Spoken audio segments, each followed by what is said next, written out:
Marriage isn't the fairy tale we imagined when we were kids. It's not the Disney movie ending. Not the slow-motion kiss in the rain. Sometimes it's tears at 6 a.m. in a quiet kitchen, over a piece of paper that changes everything. If you think that will never be, you think again. One day. It could be. That's how most divorces happen. Not with screaming matches. Not with broken dishes. But with a pen, a signature, and silence heavy enough to crush the room. That was the scene in my sister Sarah's house. The morning light cut across the table, landing right on the words, "Petition for dissolution of marriage." Sarah sat there, hoodie sleeves covering her hands, her face streaked from crying. Her husband John stood by the counter, looking like someone had pulled the air out of him. Upstairs, their 2 kids were still dreaming, unaware that life as they knew it was about to split in two. I stood in the doorway and felt the weight of 12 years collapse in front of me. No shouting. No drama. Just the end of something that once started with a white dress, a toast, and a promise of forever. If you've ever looked at your partner and wondered, how did we get here? This story is for you. If you've ever feared that one day you'd wake up next to a stranger, stay with me. Because what I'm about to tell you might change how you think about love and maybe save your marriage. Here's a hard truth in America. Divorce isn't rare. According to the CDC, for the crude divorce rate in 2022 was about 4 per 1,000 people. And research from the Institute for Family Studies suggests that nearly 40% of marriages started in the last few decades may end in divorce if trends keep going. That means almost half of us will face a moment like Sarah's. But we have to stop telling ourselves that marriages fail because we chose the wrong person. That's too simple and too cruel. Most marriages don't fail because of bad choices. They fail because we're asking them to carry too much. When Sarah married John, she thought she was signing up for partnership, someone to raise kids with, pay bills with, to share the load with. But somewhere along the way, marriage became an overloaded system. It had to be passionate. It had to be healing. It had to be adventurous, exciting, fulfilling, inspiring. Marriage had to make you happy every single day, or it was considered broken. Sarah tried. She planned date nights. She decorated for every holiday. She worked part-time to help with the mortgage, packed school lunches. I showed up for soccer practice, stayed up late, folding laundry. John worked 60 hours a week to keep the family afloat. And still, they were both exhausted, like 2 marathon runners who never saw the finish line. Imagine a bridge built to carry carriages. Now, imagine 18-wheelers driving across it every day. It's only a matter of time before cracks start showing. That's modern marriage. Historically, marriage was about survival, sharing resources, raising children, building a life. Love was optional. After World War II, marriage became the picture of stability, the foundation of the American dream. Then we flipped the script. We made passionate love the reason to marry and asked our partner to be everything: lover, best friend, therapist, co-parent, financial planner, emotional anchor. But no one can play all those roles. Not you. Not me. Not Sarah. Not John. I watched them slowly run out of capacity. By the time the kids were asleep, they barely spoke. Not because they didn't care, but because they had nothing left to give. One night Sarah told me, "I feel like we're running a business, not a marriage." And I knew she was right. Marriage had turned into a startup where both founders were burning out. When that happens, silence moves in. Laughter disappears. Touch disappears. One day, the house feels emptier than it ever did when you were single. And that's when someone picks up the pen. But this story isn't just about Sarah. It's about us, all of us, living in a culture that asks marriage to do more than any 2 humans can handle. And if we don't talk about it honestly, more kitchens are going to look like Sarah's. So stay with me. Because this is not just about how marriages end. It's about how they can survive. If we dare to see them clearly. We didn't get here overnight. The way we think about marriage today is very new, and that's part of the problem. 100 years ago, marriage was mostly about survival. 2 people working the land together, raising kids to help on the farm, passing down property. Romance was nice if you had it. But it wasn't the reason you married. Then came the post-World War II era. The GI Bill. Suburban housing. The rise of the nuclear family. Marriage became the symbol of success. The white picket fence. The stay-at-home mom. The breadwinner dad. It was still practical. But now it was also tied to status. Then came the cultural revolution of the 1960 seconds and 70 seconds.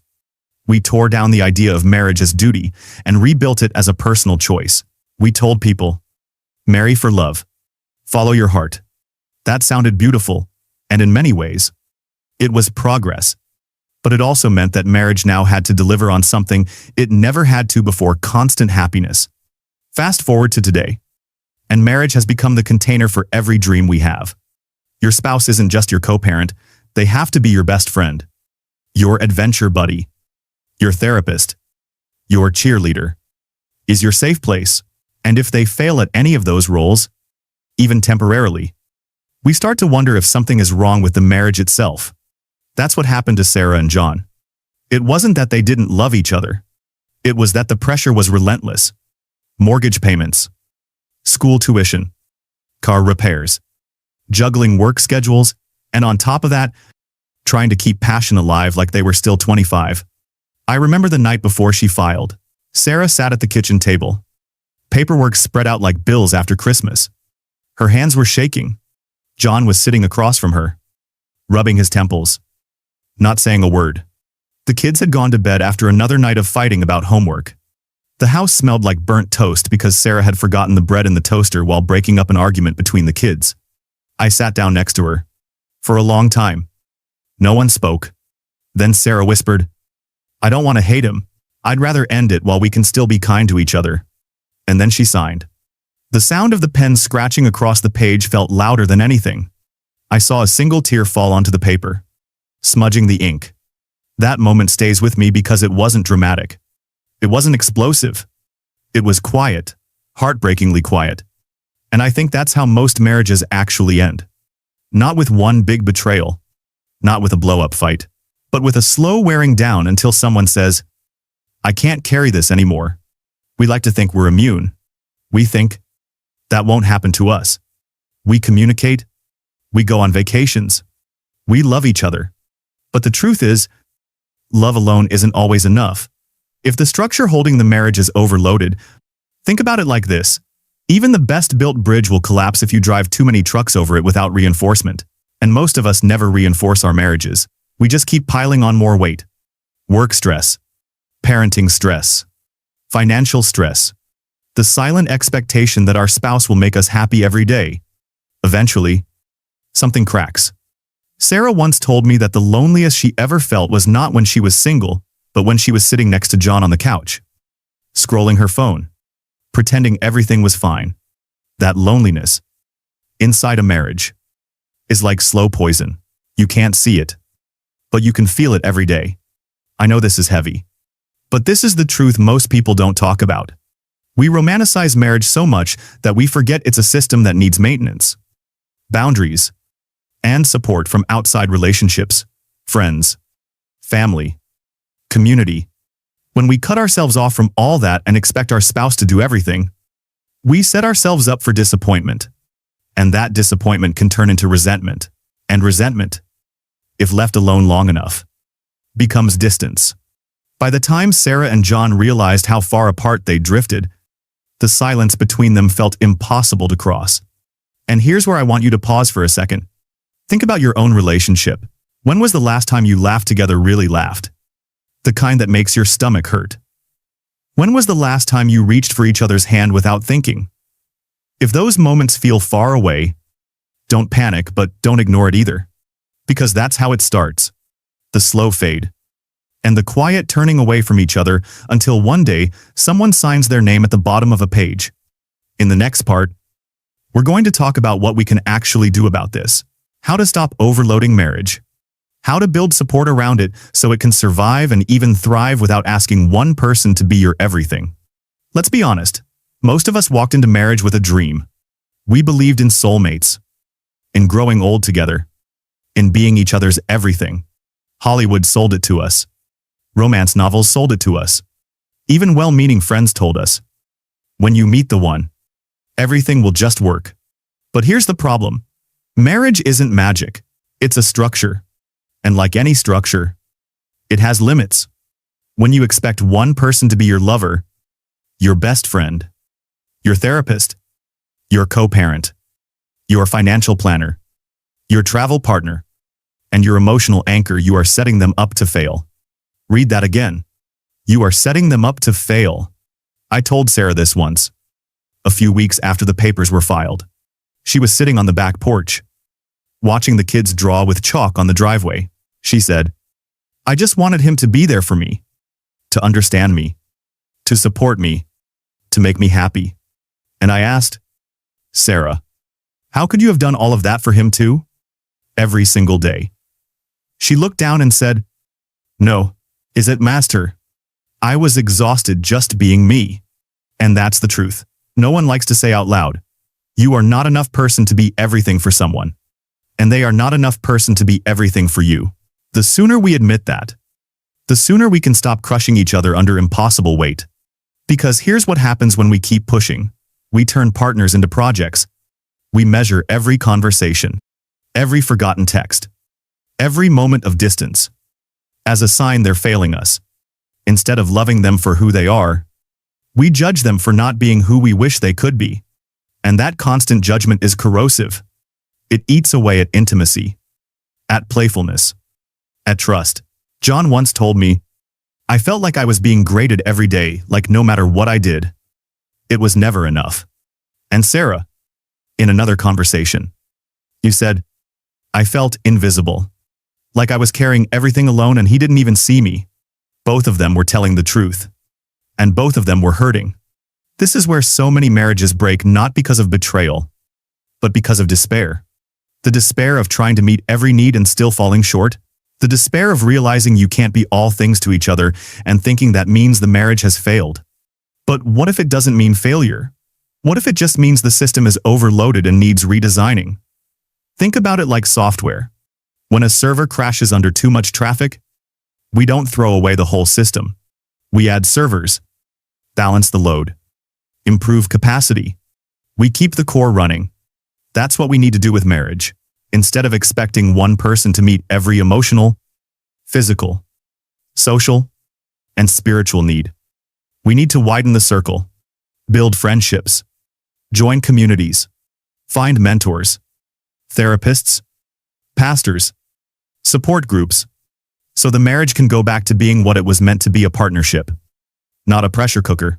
When Sarah realized this, and it was too late for her marriage, but not too late for her healing, she started building her own network, joining a hiking group, reconnecting with old friends, seeing a therapist. And slowly, I watched her come back to life. She laughed more. She had energy again. She became a better mom, and ironically, she and John became better co-parents. Once the pressure to be everything was gone. That's when it hit me. Sometimes we lose the marriage, but we save the people inside it. And if we can learn this lesson before it's too late, maybe we can save the marriage too. I want to be clear. I'm not saying stay in a marriage that is unsafe or abusive, but for many couples, the issue isn't toxicity. It's overload. And overload can be fixed, but only if we name it. And only if we stop pretending that love alone can hold up an entire life. In the next part, I'm going to talk about exactly how we do that. The practical steps to rebuild marriage as a realistic and sustainable partnership, and how to create space for love to breathe again. Because if we get this right, fewer kids will wake up to a quiet kitchen with papers on the table. Fewer parents will sit across from each other, feeling like strangers. And maybe, just maybe, marriage can become what it was always meant to be. A place where two imperfect people choose to build a life together, not carry the weight of the entire world. So what do we do now? If marriage is overloaded, how do we take off some of the weight without losing the heart of it? First, we stop pretending that our spouse can be our entire world. They can be our partner, but they cannot be our everything. And that's not a failure. That's human. Healthy marriages are built on shared values and shared work, not on constant emotional performance. You don't need endless fireworks to have a good marriage. What you need is trust, respect, and a clear agreement about what you are building together. Sarah told me once, after the divorce, "I wish we had been honest sooner about what we could and couldn't give each other." That's the first step. Honesty. Talk about what's possible and what isn't. Talk about where you need outside support from friends, from family, from professionals. The second step, build a village. You were never meant to raise kids, carry a mortgage, and hold every emotional conversation with just one other adult. That's why we have extended families, friends, neighbors, communities. When you have a support network, your marriage doesn't have to carry 100% of the load. And the third step, keep space for joy. Real joy. Not forced date nights that feel like obligations, but small daily moments that remind you why you chose each other. Sit on the porch together after the kids go to bed. Hold hands on the way to the grocery store. Send a silly text in the middle of the day. These little moments are the glue. I'm not promising this will make marriage easy. Marriage was never meant to be easy, but it can be lighter. It can be something you look forward to instead of something you survive. And if you're listening to this right now thinking, "It's too late for us," I want to tell you maybe it's not. Maybe what feels like the end is just a signal that the old version of your marriage needs to die so a new version can be born. Sarah and John didn't make it as a married couple, but they did make it as co-parents. As friends. As two people who still want the best for each other. Their kids still see two parents cheering for them at soccer games, sitting in the same row at school plays. The love didn't disappear. It just changed shape. And that's the final truth. Love doesn't always look like the movies. Sometimes love means staying. Sometimes it means letting go. And sometimes it means rebuilding with clearer eyes and lighter expectations. Picture that kitchen again. The paper on the table. The coffee gone cold. And the sunlight on the floor. That's where many couples think the story ends.